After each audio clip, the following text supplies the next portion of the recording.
Welcome back to RXMuscle's Iron Road to the Olympia 2021.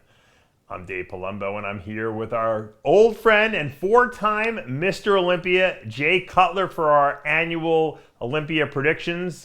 Jay, how's everything going over there in Las Vegas? Everything is great, man. It's always good to be back on the show, and it seems like this is our yearly meetup since I don't see you at the Olympia anymore. Right. It's hopefully next year in Vegas, man. I'll see you. But I heard Dan Solomon just told me that the Olympia is going back to Vegas. That's exciting, obviously. Yeah, in December though. I think they're pushing December dates. Oh, really? Okay. Yeah. Chris, I don't know if is it going to still be held at the Chris Angel Theater over there? It's going to be at Planet Hollywood. Yeah, okay, it's going to be. That's where so they're going to keep that.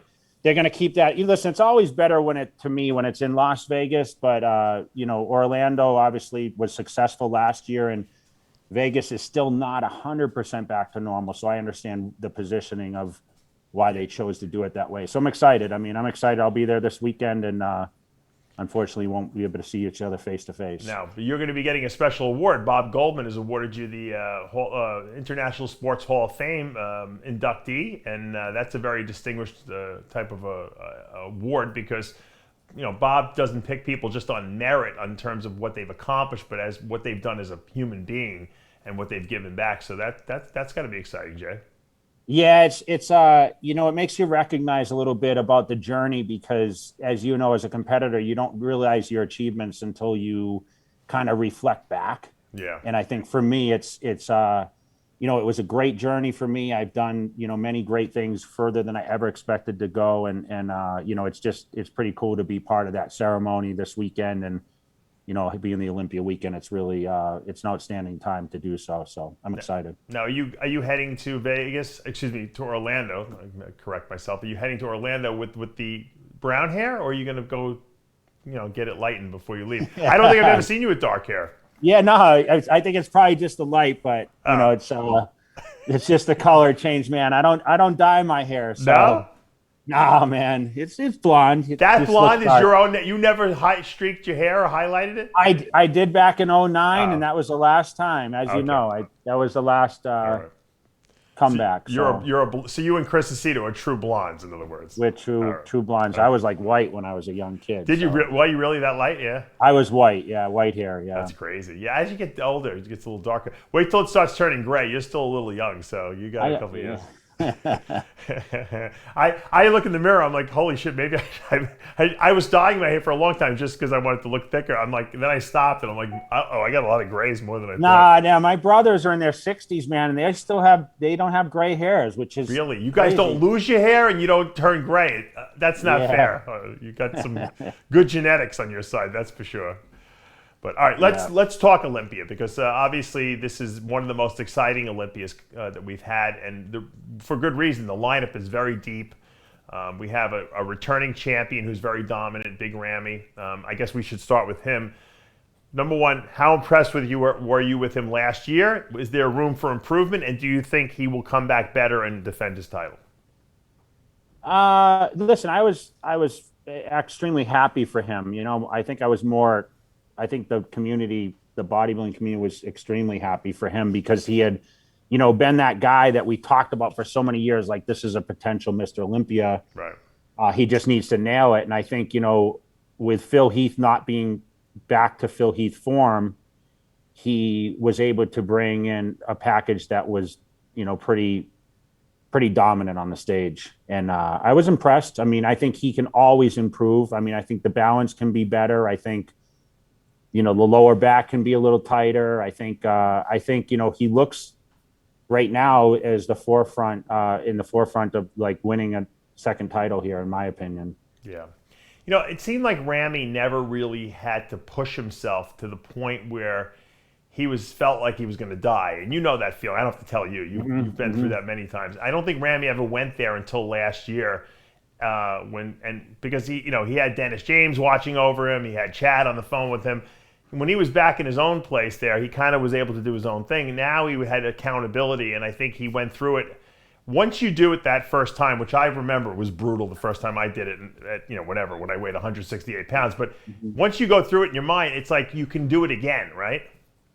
Yeah, it's you find the formula. And I think because of the team support he has, I think he's kind of found out those people around him. He separated himself from any negativity. And you see that he's come over early.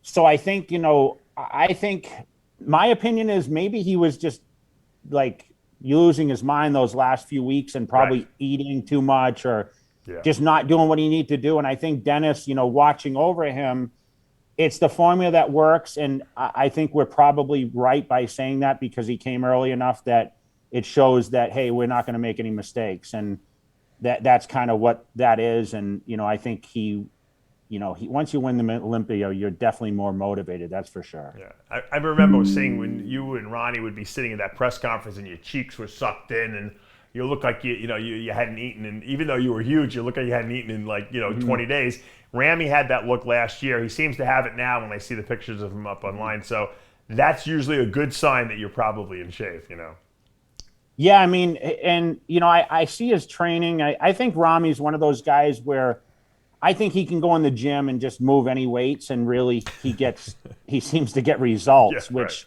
some of us weren't as genetically gifted as that. But listen, you have to be elite to be Mr. Olympia. Like you have to have, just God-given ability, with your genetics to be able to, win that title. That's why there's so few champions and few guys that we really consider as being potential Mr. Olympias. Right. And we've said it from day one. This guy, if he nailed it, he could be Mr. Olympia, and I think he's here to stay again this year. All right, that's the words from Jay Cutler's mouth. Let's talk one of the most exciting stories, I think, of the Olympia, which would be Nick Walker winning his show this year and then going into the Arnold Classic, laying it on the line and, predicting victory, delivering victory. A lot of people have compared him to you, Jay, when you were younger. Thick, massive physique, great conditioning. What do you think about that when you hear about people using the comparison to you? And then what do you think his chances are at the Olympia? Man, brings me back to a lot of years, man. I think I was second for the first time around his age, 27. Yeah. That was the first year I landed second to Ronnie. And, listen, he's got a massive, massive build, meaning like he's got a lot of round muscle, massive arms. He just seems to have a couple knockout shots, which is very impressive. I mean, the most muscular, the rear double bicep seems to be particularly the shots that stand out. I'm curious, though. The question is we still not, and this was the question with the Arnold, is how is he going to fare in quarter turns and, the density compared to the Bonics and the Brandon Currys and the Ramis and the Hardy Chupins? That's the question mark. I can't sit there and make a prediction on, I know people think, he could win it or he could be third, he could be second or fourth or whatever. But until he stands next to these guys, no one can make any kind of prediction because I think the only thing that may hurt Walker a little bit is his height compared to like a Rami or, even a Brandon Curry. I mean, you don't understand how dense these guys are. And there's a couple of guys in this lineup that I'm sure we'll get into this discussion with that are very, very dangerous to anyone in that lineup. And, I can sit here and clearly think that Rami, his for sure, going to win the contest. But I predicted Phil Heath last year. Right. And he ended up third, which, should Chupin have been second or, there's always those questions. So I just think Walker, till he's compared, but he's made a super, super impression so far. He's got the condition. That's where he's going to beat everybody. If he comes like he's come conditioned, a lot of guys on that stage can't match his conditioning. And he's got enough size and he's got enough, flow to his physique, even though people think, his structure is not as good. Doesn't matter. He's got a lot of muscle and he's just going to out-muscle guys into position. Yeah. I mean, a lot of people criticize your waistline, but I always said to people, Jay's got like the nicest abs structure, and you were so wide that it didn't matter because you had the V taper. So, I mean, I think Nick Walker has a similar, issue. He's got great abs. He might be thick at the waist, but he's so wide too that you don't really see that. It's kind of an illusion, Yeah, listen, I would like to see a little more width on the lat spread and the rear lat spread, the front and rear. Like I said, the rear double is kind of, he can stand. I mean, I think he'll almost beat everybody in that shot, in my opinion. But we'll see. You know, we'll have to see how he compares and, you know, how those quarter turns, you know, that's going to make a big difference. When you stand there on stage, I mean, I won 2001 Olympia with the judges' scores and the prejudging based on how I looked standing from the front. So for me, that's really the telltale of the contest when they come out and do those quarter turns. When you talk about density on some of these guys, explain to the people who are watching what you mean by that, because I don't know if a lot of people understand what a seasoned guy and a seasoned top 5 Olympian has that's beyond what maybe the next group of people have. Well, listen, you talk about, like, you know, from the front, you said, oh, he's got the wide, you know, he's got the shoulders and the lats and the V-taper, you know, and then you turn around, you got that, you know, the rear double bicep and, you know, you got some width or whatever. But it's when they turn to the side and you got that thickness, you know, that round muscle, that's where you build the density over it's years of training that it takes to get that. No one's just dense as a teenager, like with that mature muscle. Right. And someone that stands out to me, Dave, more than anyone on that stage is going to be Bonnick. He is the closest version to Phil Heath that I've seen in such time with the round. Like when he poses, the muscle rolls and he gets a lot of round fullness look to him.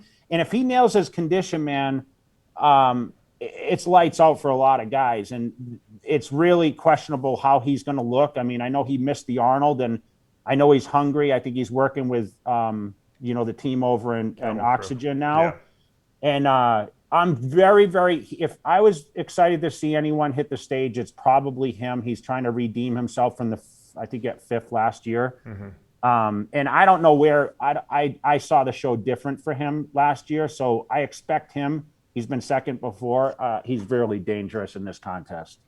Brandon Curry, former Mr. Olympia, obviously, has the experience, obviously. He's been around. He's got to be considered one of the veterans now, probably one of the nicest upper bodies in all bodybuilding. The knock has always been the legs maybe not as dense as they could be. How dangerous is this guy? Are people kind of forgetting about Brandon Curry and how dangerous he is on stage? Yeah, you know, they forget because he's been over in Kuwait training, and you know, for him, you know, he's got better shape than most of these guys, and that's where, you know, you got Big Ramy, who's just a lot of muscle, and then you got Brandon, who was 2nd last year, who has conditioning. I mean, he came in better shape last year. The only knock, you know, is from when he turns around from the back, the sweep for the thighs aren't what they could be, right? Especially with that massive upper body. You remember back in the early days, I mean, they talked about, I mean, when he turned pro, his upper body was it was a pro level in the amateur rank. So, you know, he's got the crazy arms, he's got the V taper, he's going to beat a lot of guys on shots. If his condition's spot on like it was last year, you know, he's dangerous in this lineup. And I mean, he was Mr. Olympia. You know, you can't count out a Mr. Olympia. I mean, we talked about it for Dexter until he got into his 50s. Like, I mean, if he put it together, you know, he's got it. And the legs aren't that bad. I mean, I know people harp on the legs, but he's improved the legs. Yeah. And as long as he has the separation, which some of the guys lack, you know, it's going to put him ahead. So, you know, he's a question mark. You know, we haven't seen him lately. So, you know, he's another guy I'm excited to see get on stage and show the goods. Now, when you mentioned earlier, Hadi Chupin was a questionable. You know, a lot of people thought he should have been 2nd last year. I mean, does a guy like Brandon beat Hadi Chupin because of that gifted structure? You know, that he's got? I mean, or do you see Hadi Chupin coming in here and delivering a knockout punch to a Brandon Curry?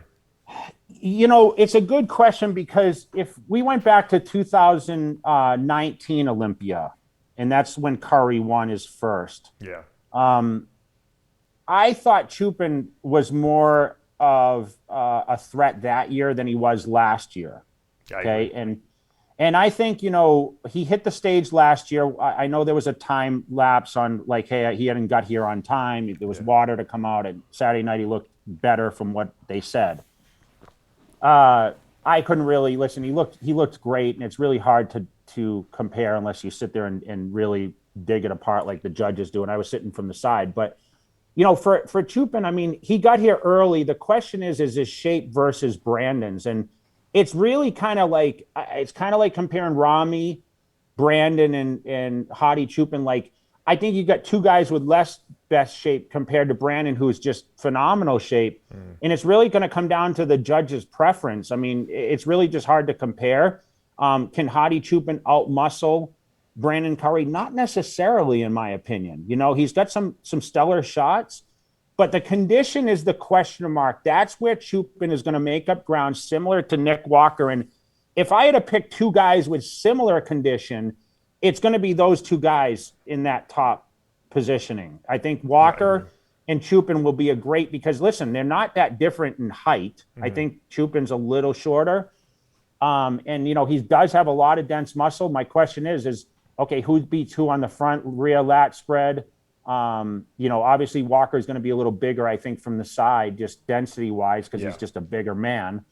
But, you know, the question shots are going to be those in the shape versus, you know, the Ramis and the Brandon Currys, who I think still hold better shape than Chupin does, like round muscle tissue. I personally think, and you can maybe tell me what you think. I mean, if Rami's off, I think it becomes very difficult for the judges now, because now you got this hodgepodge of these other physiques that really, you know, Rami's so set apart because he's the biggest guy up there.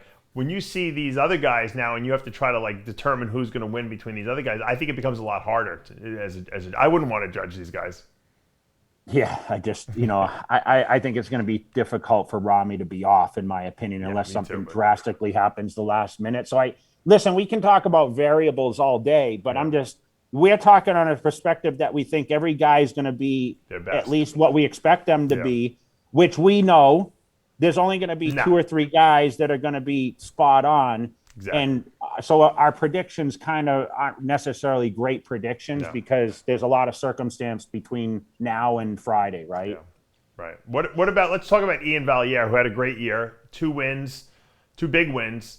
You know, obviously a second place, a little controversial at the Arnold Classic, but he's definitely got momentum on his side. He has shown, obviously, also that when he's not full enough, his physique doesn't look that good. If he's not hard enough, his physique, he's got the Dennis Wolf syndrome thing going on. You got to get fullness and conditioning perfectly synced up if you want to be your best. Where do you see him falling in this lineup, and what do you think his potential is if he comes in at his best?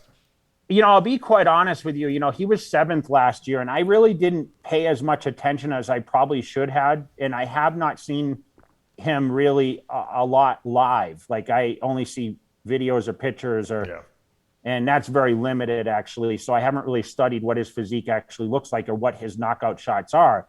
You know, obviously second place at the Arnold is crazy achievement, you know, and I think, you know, he finished 7th last year. I still see him around that positioning, 6th place. I mean, I think, you know, he's going to have trouble beating the Bonnecks and the Walkers and the, you know, Chupins, Currys, and Ramis. I mean, it's going to be, you know, I think it's going to turn back to him against Hunter, and obviously those guys in that position. I mean, there's a few guys that really could come up and challenge, which we don't even, you know, probably have on our radar, you know, and, you know, guys can come up from the back. As you know, Ronnie and myself both did that. Yeah. So I'd have to see him more compared to really make that judgment. Yeah. But it seems like his conditioning is really what's propelling him. And from my understanding, people's perception is he was better in Texas than he was in Ohio. Absolutely.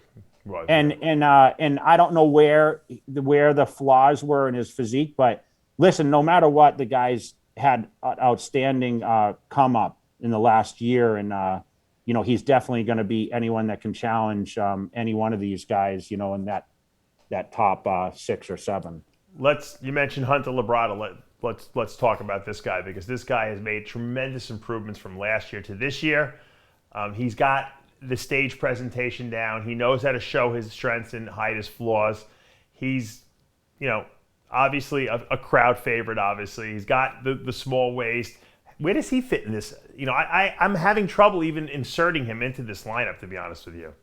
Yeah, listen, I can sit here and go over and over top 6, you know, but I think I have about 10 guys I could have in the top 6.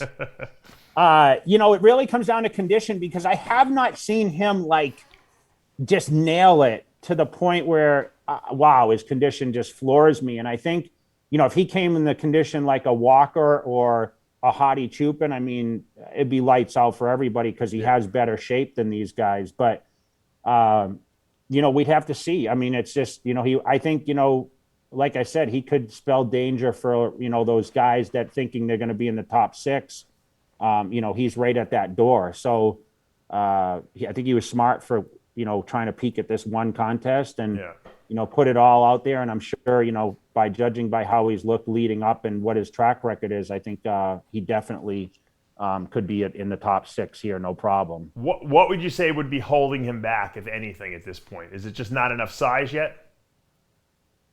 I don't know if it's size, it's conditioning. I think it's, it's he needs a little more fullness in the hamstrings. And, I think he just needs a little more fullness in that sense. But I think it's more conditioning. And I know he's kind of gone back and forth with, I don't know who's been coaching him or whatever. I think it's more just stage presence. The kid hasn't had a lot of stage presence. And I think, he just needs to show up and become one of these guys that's aggressive out there and be a presence and know that I'm here to stay and fight for this position. I mean, looking at his pictures, he looks amazing, but is he one of these guys that suffers from, I'm still young and I don't have the density that you mentioned earlier necessarily? Yeah, it's time, it's maturity, it's experience. I mean, he competed, he's been doing one show and then, getting in the Olympia. I mean, this is his second Olympia. Mm-hmm.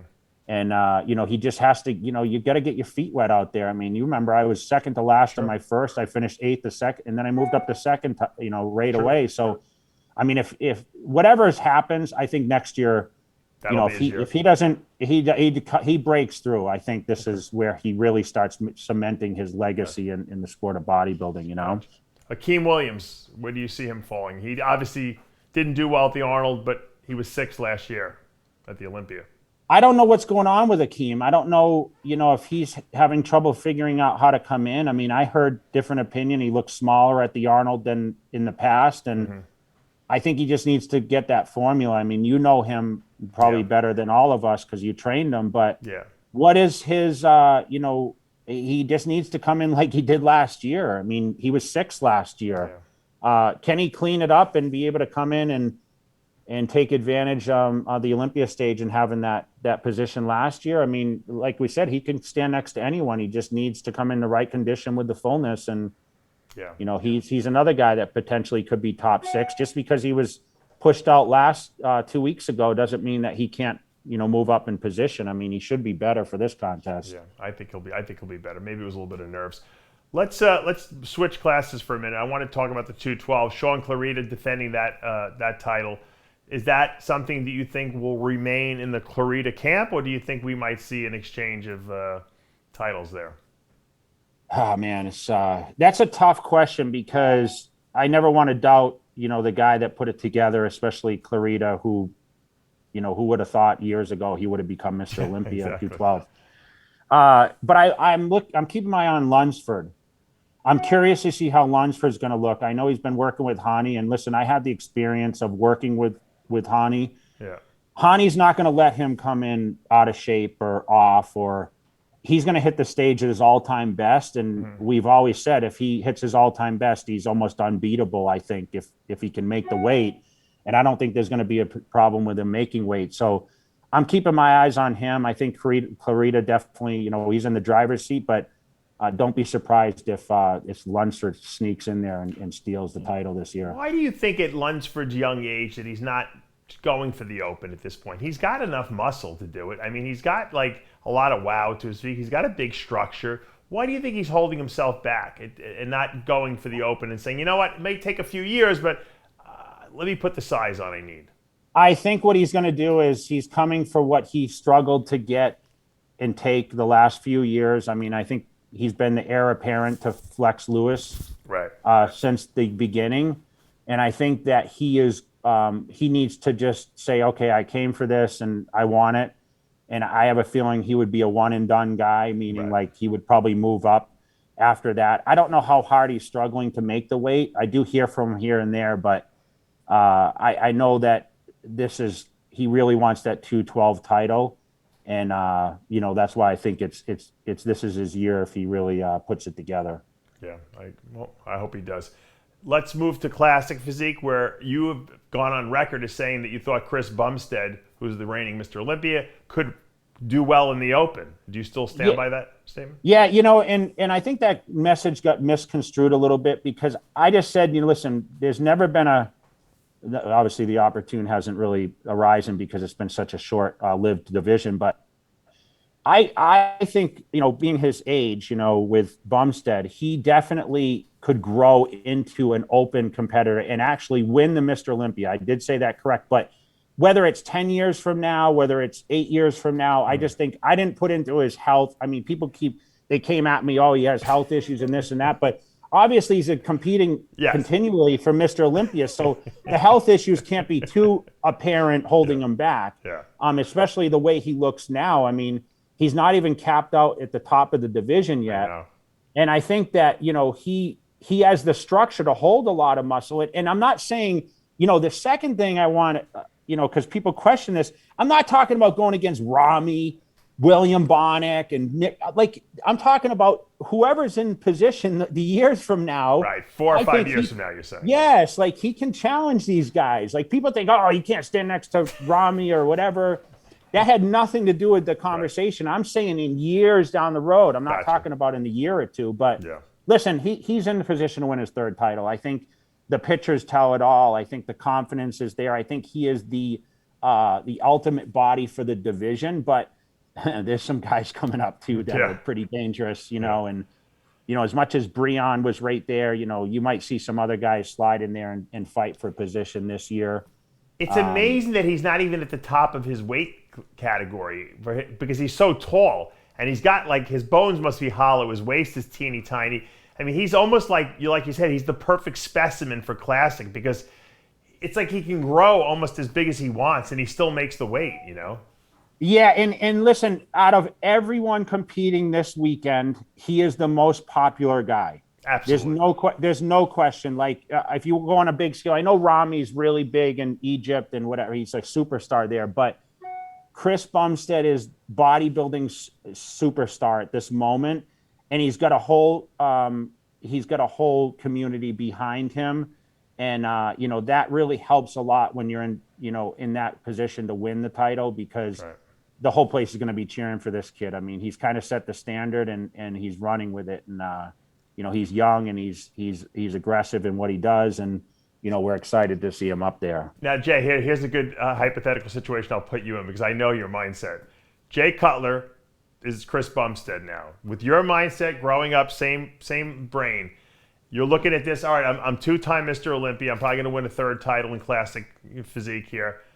I'm looking at the open guy. The open guy's winning $400,000. I'm winning, I don't know, what is it, 25 grand? I don't know what he's winning. It's obviously a lot less. Obviously, I'm super popular. I got 3.5, 4 million followers on Instagram. What does Jay Cutler do with that if you were him?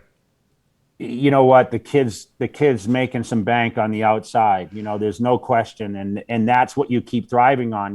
Listen, bodybuilding, it's never about how much you win in a contest. I can tell you, and listen, I didn't win 400 grand like Phil Heath. I mean, the biggest check was 200. Yeah. And, I remember sitting in, at the dinners after and realizing, oh, wow, I just won 150. I won 200. You don't even think about the money. Right. Because, I was in the position, I had all the endorsements and I was guest appearing and he's got a lot of things going on, a lot of outlets. And I know his vision is he's thinking the end game more than what it is today. And listen, he's gonna pioneer the division. And this is going to go back to I'm going to compare UFC and Shamrock and Tito Ortiz when the guys weren't making millions to do those fights, but they were the pioneers of the division. Yeah. And that's what Bumstead's setting. He's going to be forever recognized as the pioneer guy. And that's going to go it's going to extend his career further, similar to what bodybuilding has been for me. I mean, I've been 8 years removed from even competing and I haven't won an Olympia since 2010. Wow. And I'm still recognized in this business, which I never imagined I would be as, recognized as I am now. Well, you stay involved too, so that helps. I stay involved, but Bumstead has a legendary spot, and he's going to be known as probably one of the greatest. I mean, we may call him the GOAT, 20 or 30 years from now of classic physique. So, and listen, it's not over yet. He's going to win. He's going to win number 3 probably this weekend, and gosh, I don't know how many he'll go for. I mean, who knows?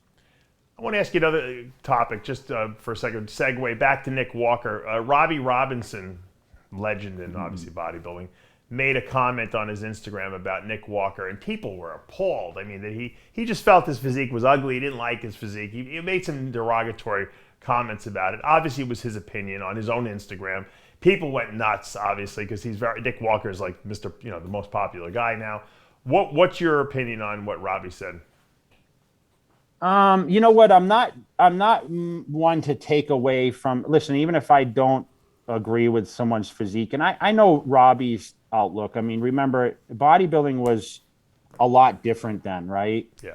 And the physiques have transformed into more of the mass, and the waists have expanded, and obviously there's a lot of different reasons for that. And I know people like to point at drugs, but listen, the diet techniques and the advancement, and listen, the judges judge the physique. So if the judges are telling you need to be bigger, you need to be, more dense here, that's where bodybuilding, it's not the athletes that are, training to just, if they just wanted to be massive, they just wouldn't get on stage. Right. But, we have to be bigger in order to compete, and it's advanced to that. So unfortunately, like classic and old school bodybuilding, it exists, but it doesn't exist only. It's now advanced. The open class is now, a lot about mass and around muscle tissue, and I think Robbie should understand, like, this is the advancement, and he may not like it, but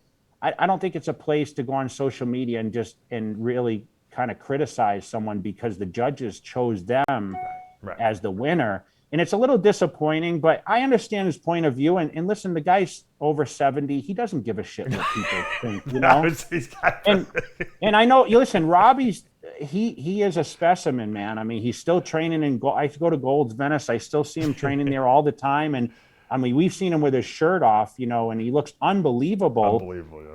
And it's just a different era. And I think it's just really hard for him to understand. And if he was actually, went back in time and put into this place, he would have a little better understanding, but he doesn't need to. He's done what he's done. He's cemented his legacy, and, let him speak the way he wants. But, Nick is smart. He just doesn't respond. No, he doesn't. Now, I didn't know this. You told me before the show. Nick and you have, you guys talk on the phone. You're kind of mentoring him a little bit. It's funny because Nick, his parents used to bring him to come see me at some of the events. Oh, really? I didn't know that. Yeah.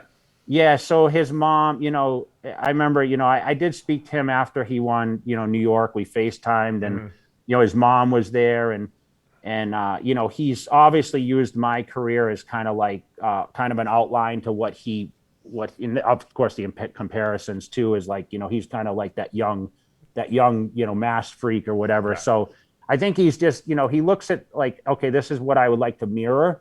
And listen, it's honorable to me, but at the same time, like I told Phil Heath, when he started out, like, I kind of mentored him, and I said, this is the path you should take. But at the same time, eventually you become your own man. And I think Nick's done what no one's really done. I remember Mike Francois came out and won the NOC, and then he won the Arnold Classic, but not in the same year. So he's kind of written history a little bit. And, it's kind of like he's calling the shot as he's going to win the Olympia. And could you imagine if the kid actually won the Mr. Olympia? That would be insane, right? And you know what the funny thing is people aren't tearing him down, because the way he goes about it isn't like, well, I'm going to beat Rami because he's missing cash or he's missing. Right. He says, listen, I'm just that good. I'm just that good, and I'm going to win. And listen, you can't knock the kid for it. No. And especially, like, I remember people saying, oh, can you believe Nick Walker he says he's going to win the Arnold Classic. And I'm like, he could. And then he did. And it's like, where are these people now? It's like crickets, Well, Jay, you said the same thing. You just were very low key about it. People be like, Jay, how do you think you're going to do? You'd be like, I'm going to win. I'm here to win. You know what, Dave? If there was social media, you would have heard a lot more. Oh, absolutely. From me. But, Chris Aceto will tell you, we used to have discussions, and I remember him telling me after the 2000 tour when I went with Ronnie overseas in England, and he's like, you're going to beat this guy next year. And I was like, yeah, Chris, whatever, And then he said it enough times through the year that I got to 2001, and Lonnie Tieper stopped me, and you can ask Lonnie this. Yeah. He stopped me in the elevator at Mandalay Bay, and he said, man, how do you look? I said, I look great. he said, "How are you going to do?" I said, "I'm going to win." Oh, you And he did? looked I at didn't me, know that. Okay. Yeah, and he said, "Can you believe?" Someone came up to me. He's like, "Oh yeah, Lonnie's like, can you believe Jay Cutler, how cocky he is? He said he's going to win." And then I came out on stage, and next to Ronnie, and they about shit themselves. Yeah, you when I won was saying prejudging. it. Yeah. Yeah. So it wasn't like, hey, I'm just like I'm tearing someone down. I looked great. Yeah. So I like his approach. I mean, I'm supporting. I might wear my Nick Walker Nation T-shirt here. Okay.